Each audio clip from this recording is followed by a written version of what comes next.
দেৱালীৰ সন্ধিয়া এখন গাঁৱত এইবাৰ মিঠাতেলৰ চাকি নজ্বলে। কাৰণ এইবাৰ মিঠাতেলৰ আকাশলংঘী মূল্যৰ বাবে তেওঁলোকে মিঠাতেলৰ চাকি জ্বলোৱাৰ পৰা বিৰত থাকিব। আৰু সেই গাঁওখন হৈছে ওদালগুৰি জিলাৰ আদৰ্শ গাঁও। আৰু আদৰ্শ গাঁৱৰ একাংশ মহিলাই এইবাৰ প্ৰতীকী অৰ্থত তেওঁলোকে মিঠাতেলৰ চাকিৰ পৰিৱৰ্তে ব্যৱহাৰ কৰিব এইবাৰ তেওঁলোকে মম জ্বলাব। কিন্তু দুৰ্ভাগ্যজনক বিষয় এইটোৱে যে আচলতে দেৱালীত এটা অভিন্ন অংগ হৈছে মিঠাতেলৰ চাকি। কাৰণ মিঠাতেলৰ চাকি কলগছত জ্বলাবই লাগিব, এই পৰম্পৰা কিন্তু অতীজৰ পৰা চলি আহিছে। কিন্তু সেই পৰম্পৰা এইবাৰ সম্পূৰ্ণৰূপে ভংগ কৰিব এইখন গাঁৱৰ এইসকল মহিলাই। কাৰণ সকলো বস্তুৰে এইবাৰ আকাশলংঘী মূল্য, আৰু আকাশলংঘী মূল্যৰ কাৰণে আচলতে তেওঁলোকে এই ধৰণৰ কাৰ্যকলাপৰ বা এই ধৰণৰ অনুষ্ঠানৰ পৰা তেওঁলোকে বিৰত থাকিবলগীয়া এটা অৱস্থাৰ সন্মুখীন হৈছে। কাৰণ এতিয়া মিঠাতেলৰ দাম প্ৰতি লিটাৰত প্ৰায় 220 টকাৰ পৰা প্ৰায় 240 টকা পৰ্যন্ত হৈছেগৈ। আৰু পেট্ৰল ডিজেলৰ দাম আমি নকলোৱেই যেনিবা, বাকী নিত্য প্ৰয়োজনীয় যিসমূহ খাদ্য সামগ্ৰী, এই সকলো খাদ্য সামগ্ৰীতেই মূল্য বৃদ্ধি হৈছে। ঔষধ পাতিত মূল্য বৃদ্ধি হৈছে। আপুনি য'তে যায় ত'তেই সকলো সামগ্ৰী এতিয়া মূল্য বৃদ্ধি হৈছে, যাৰ কাৰণে সৰ্বসাধাৰণ ৰাইজ এইবাৰ জুৰুলা হৈ পৰিছে। এইসকল মহিলা আজি প্ৰাগ নিউজৰ সন্মুখলৈকে ওলাই আহিছে আৰু তেওঁলোকে এক প্ৰতীকী অৰ্থত দেৱালীৰ দিনাখন তেওঁলোকে এই প্ৰতিবাদ সাব্যস্ত কৰিব। কাৰণ মিঠাতেলৰ আকাশলংঘী মূল্য মই মহিলাসকলৰ পৰা জানিবৰ কাৰণে চেষ্টা কৰিম। বাইদেউ কি ক'ব, এইবাৰ আকাশলংঘী মূল্য মিঠাতেলৰ দাম, বাকী পেট্ৰল ডিজেলৰ কথা আমি নকলোৱেই যেনিবা। গতিকে মিঠাতেলৰ চাকি জ্বলোৱাটো এইবাৰ আপোনালোকে সম্ভৱ নহয় বুলি এইবাৰ ভাবিছে। তাৰ পৰিৱৰ্তে কেনেকৈ এইবাৰ দেৱালী উদযাপন কৰিব আৰু মূল্য বৃদ্ধিৰ সন্দৰ্ভত চৰকাৰখনক কি ক'ব? নমস্কাৰ, প্ৰাগ নিউজক মই নমস্কাৰ জনাইছোঁ আমাৰ ফালৰ পৰা।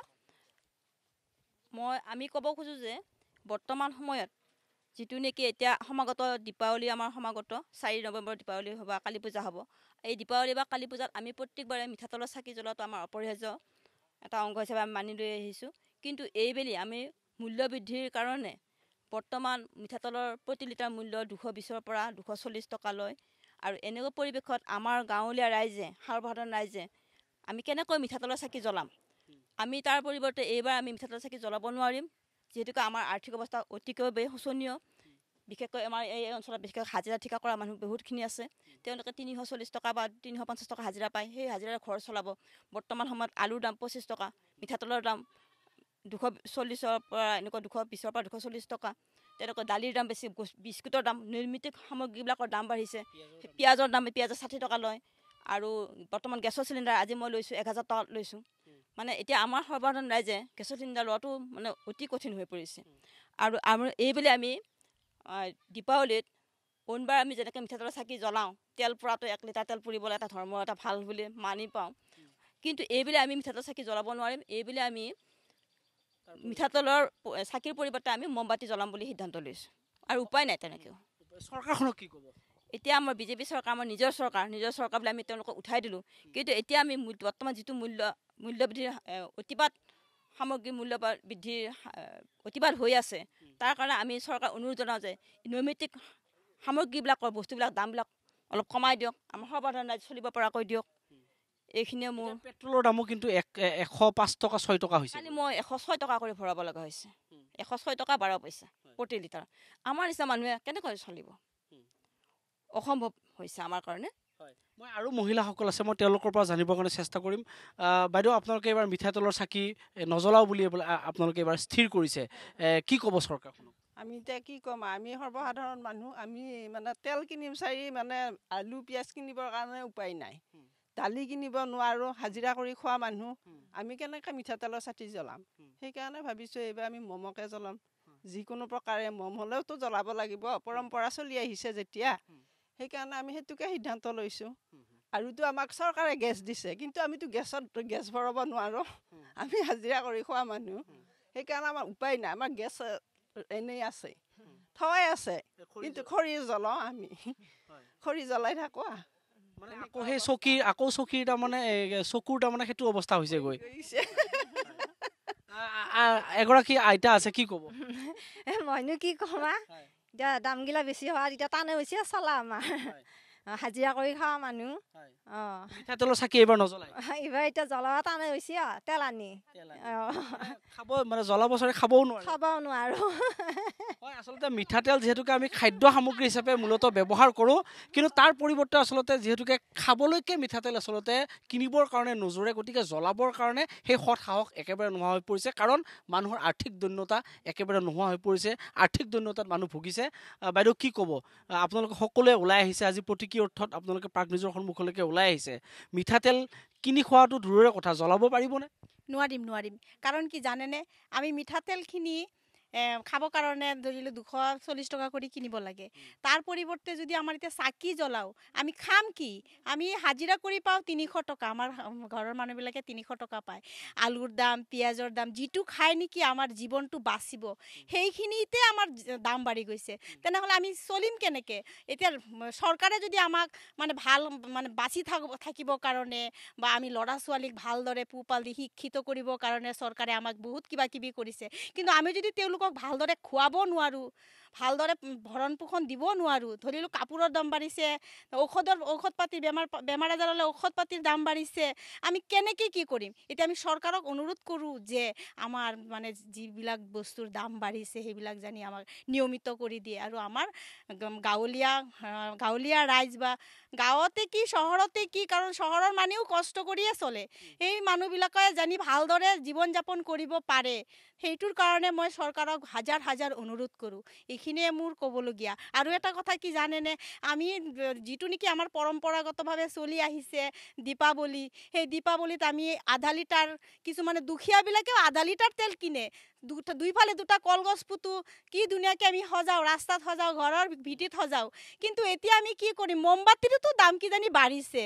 কাৰণ যিহেতু বহুত বস্তুৰ দাম বাঢ়িছে এতিয়া আমি কি কৰিম এখন কলগছ কোনো ৰকম পুতি এই 5-6টা বা 10-12ডাল মমবাতি লৈহে আমি এই দীপাৱলীটো পালন কৰিম আমাৰ এই চৰকাৰে এতিয়া আমাৰ এটা পৰম্পৰাগতভাৱে নিয়মটো এতিয়া আমাক একদম পানী কৰি পেলাইছে এইখিনিয়ে কৈ মোৰ খুব অত্যন্ত গুৰুত্বপূৰ্ণ কথা কৈছে এগৰাকী বাইদেৱে যে নিয়মটো পানী কৰি পেলাইছে নিয়ম সেই নিয়ম আচলতে নিয়মৰ ওপৰত এতিয়া তেওঁলোকে মাধমাৰ সদাইছে বুলি ক'ব লাগিব ঐতিহাসিক পৰম্পৰাৰ ওপৰত আঘাত আনিছে বুলি ক'ব লাগিব বাইদেউ কি ক'ব মিঠাতেলৰ চাকি এইবাৰ নজ্বলাই এইবাৰ মিঠাতেলৰ চাকি জ্বলোৱাটো নহ'ব কাৰণ ইমান মূল্য বৃদ্ধি হৈছে যেতিয়া আমি কম পইচাৰে 300 টকা এটা হাজিৰা কৰিলে পায় গতিকে সেই পইচাটোৰে আমি খামহে নে মিঠাতেলহে কিনিম নে কিয়ে কৰিম গতিকে সম্ভৱে নহয় গতিকে কেইখনমান মমবাতি আনি জ্বলাই আমি নিয়মটো পালন মন্ত্ৰীবিলাকে কমকৈ জ্বলাব দিছে বেলেগ কথা কৈ আছে তেওঁলোকক কি ক'ব তেওঁলোককো কৈছোঁ যে তেনেকৈ কথা ক'লে নহ'ব তাৰমানে আমাক যিটো আমাৰ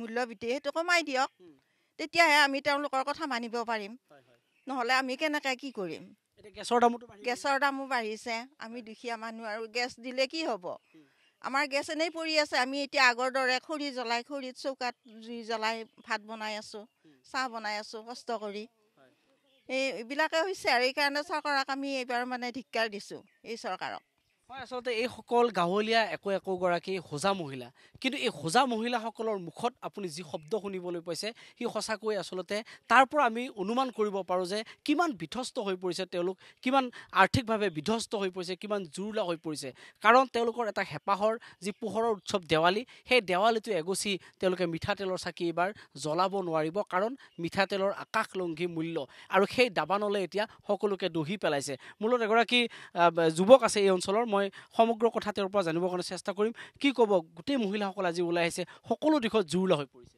আমাৰ অসমীয়া মানুহৰ এটা মানে পৰম্পৰা যে আমি দেৱালীৰ সময়ত কিমান চাকি জ্বলাব পাৰোঁ কিমান মিঠাতেলৰ চাকি জ্বলাব পাৰোঁ তাৰ ওপৰত তাৰমানে সুখ সমৃদ্ধিটো নিৰ্ভৰ কৰে ভৱিষ্যত দিনত তো এইবাৰ আমি চিন্তিত এইবাৰ 250ৰ পৰা প্ৰায় 250 টকা মিঠাতেলৰ দাম গতিকে আমি গোটেই গাঁৱৰ মানুহে এটা সিদ্ধান্ত এটা লৈছোঁ যে এইবাৰ আমি ব্লেক ডে পালন কৰিম সেইদিনাখন আমি ব্লেক ডে পালন কৰিম যে আমি সেইদিনাখন চাকি নজ্বলাওঁ এনেকুৱা এটা সিদ্ধান্ত আমি গোটেইবিলাকে লৈছোঁ এইখিনিতে মই এটা কথা ক'ব বিচাৰোঁ যে আমি যদি কেইটামান বছৰ আগলৈ যদি উভতি যাওঁ সেই সময়ত আমি দেখিছিলোঁ যে বিজেপিৰ বিধায়কসকলে বা বিজেপিৰ কৰ্মকৰ্তাসকলে কি কৰিছিলে পিঁয়াজৰ মালা গৰুৰ গাড়ীত চিলিণ্ডাৰ লৈ ফুৰিব যে দাম বৃদ্ধি হোৱাৰ কাৰণে আৰু এতিয়াতো সৰ্বত্ৰে দাম বৃদ্ধি এতিয়া যদি আমি পেট্ৰলেই কওঁ দালিয়েই কওঁ চাউলেই কওঁ মিঠাতেলেই কওঁ যি অত্যাৱশ্যক সামগ্ৰী সকলোতে এতিয়া দাম বৃদ্ধি হ'বলৈ ধৰিছে এতিয়া তেখেতসকলে এটা আমাক অজুহাত এটা দেখুৱাইছে যে কৰোণাৰ সময়ত ভেকচিন দিলে তাৰ বাবে তাৰ খৰচৰ বাবে তেখেতসকলে আমাৰ তেল পেট্ৰল মানে বিভিন্ন অজুহাত দেখুৱাইছে বিভিন্ন অজুহাত তেখেতসকলে দেখুৱাইছে। আপোনালোকে মুঠতে এইবাৰ মিঠাতেলৰ দাম বৃদ্ধি হোৱাৰ কাৰণে এইবাৰ